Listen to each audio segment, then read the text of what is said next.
ولی آسایکردنا پەیوەندیان لەگەل ڕژیما سووریا یەکی جوان وڵاتان jî Tirkiye'ye میوانی من دکتر مصطفی تیمه پسپور روشاتان آوینش انقره بریا سکایپی میوانی منه سلاف بوته بریز یتیم دست پی که دخوازم بزانبم لگور مولود چاوشوğlu پشتی چند روزان هفدیتین دا آستا وزیرین درvede لدارت که نابینا ایران سوریه روسیه و ترکیه ده لگور باوریات تو انجام جوینی درد که جبو پیوندین انقره و شامه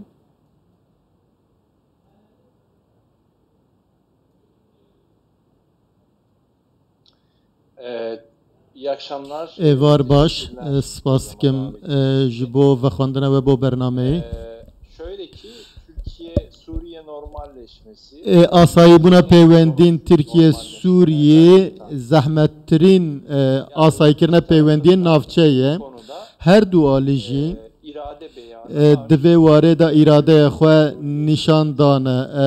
Tirkiye dixwaze pêwendiyên xwe bi rejîma Esad re baş bike.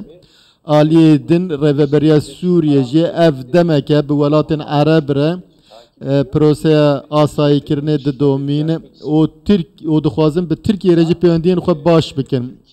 Ji xwe eger Sûriye bi Tirkiye re pêwendiyên xwe baş neke nikare navxweyî de jî asayî be û Esad vê baş dizanin.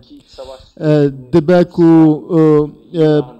bi piştevaniya Rusya û Îranê şerê navxweyî qazanç kiribe lê asayîbûnekî navxweya rasteqîne di nava Sûriyê de arambûn û seqamgiriyan navxwe bê piştevaniya Tirkiye ser nakeve. Ev Esed jî dizane ji ber vê her du alî jî xwedî îradeyê ne. Lê dema vedigerin li ser maseyê di navbera du aliyan de dîsa xalên ciddiyên nakok hene, pirsgirêk hene. Yek ji van rêveberiya Sûriye dibêje bila serbazên Tirkiye ji Sûriye derkevin. Lê naxwaze serbazên Rusya derkevin yan jî grupên Şiîyên Îranê vekişin. Her wiha dîsa hêzên PYD ew rêveberiya ku li wê derê çêkiriye ji bo wan tiştek nabêje. Lê di şerê dijî Daişê û rêxistinên terorê her wiha rêgirtina pêşiya penaberan serbazên Tirkiye bawayekî mafdar li wê derê ne dibêje bira ev serbaz derkevin.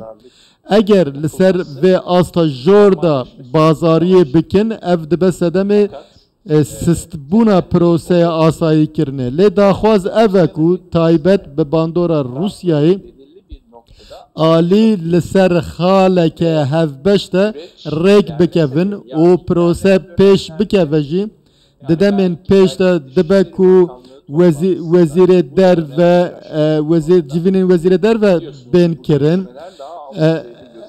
ev niha hevdîtinên ku niha diçin di asta jêr de ne destpêkê serokên hewalgiriyê yên mît û mihaberatê hatin bahev yan jî wekî cîgirên wezîrê derve de hatin bahev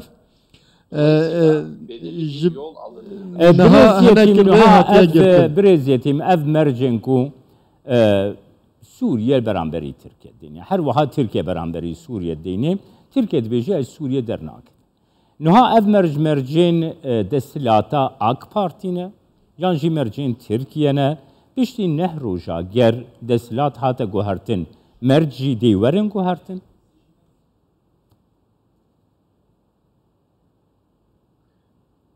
Şöyle eğer ki Türkiye'nin eger ku hestiyariyên Tirkiye diwan da guhertin çebe yan jî Tirkiye li Bakurê Sûriye ji bo sînorên xwe gef nebîne ev eger êrişên PKK bên rawestandin û mijara koçberan, mijara penaberan وره چاره سرکرین کو ام زانن ل ترکیه هجماره که زیده بنابراین سوریه هنه هروار روشا ادلیبی هیه لسر وان اگر گاوین پیویست بین آویتن پرسا لسر پرسا ترور گاوین پیویست بین آویتن هر وها خاله که دنجی یا گرینگ Türkiye hemû hewlên asayî kirine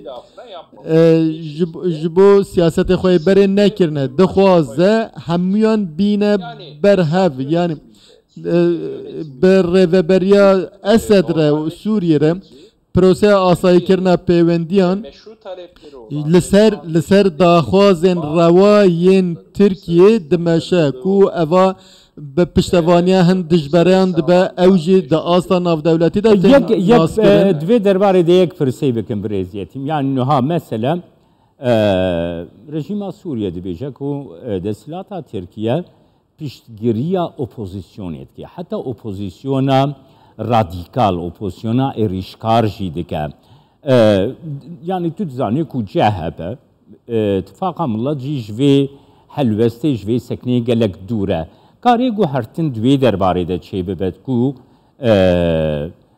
ترکیه بگوهراندنا دستلات پیشگیری آخه با اپوزیسیونی راوستینه؟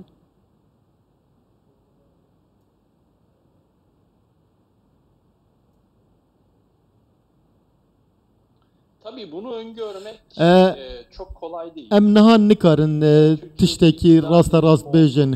Eger destilata Tirkiye were guhertin dibe ku siyasît guhertin û destilat berdewam be jî dibe ku dîse siyaset were guhertin. Yan jî berova jî dibe yani ji piştevaniya Tirkiye ji bo opozisyona Sûriye hatta ew merc ji holê re nebin ev zehmet dibe. Kriza Sûriye li ser Tirkiye gefe. Diwarê terorê de ji bo penaberan û her wiha ji bo xelkê Tirkiye bandorekê xwe heye dixwazin di nav sîstemeke de dadperwer û demokrasî de bijin. Her wiha peywendiyên Tirkiye û Sûriye bawekî demkî çareser yani baş bibin jî dîsa baş nabin. Di serî de jî pirsa Kurd tê. Divê Tirkiye dest bi siyasetekî hertimî bike. Nabe em çavare bikin hemû pirs di navbera Tirkiye û Sûriyê de bên çareser kirin. Destpêkê divê peywendî asayî bibin û hevdîtin berdewam bibin û xalên ku mane li ser wan jî gav bi gav danûsandin dibe. Lê spasiyet dikim Dr. Mustafa Yetim ji Ankara mêvanê.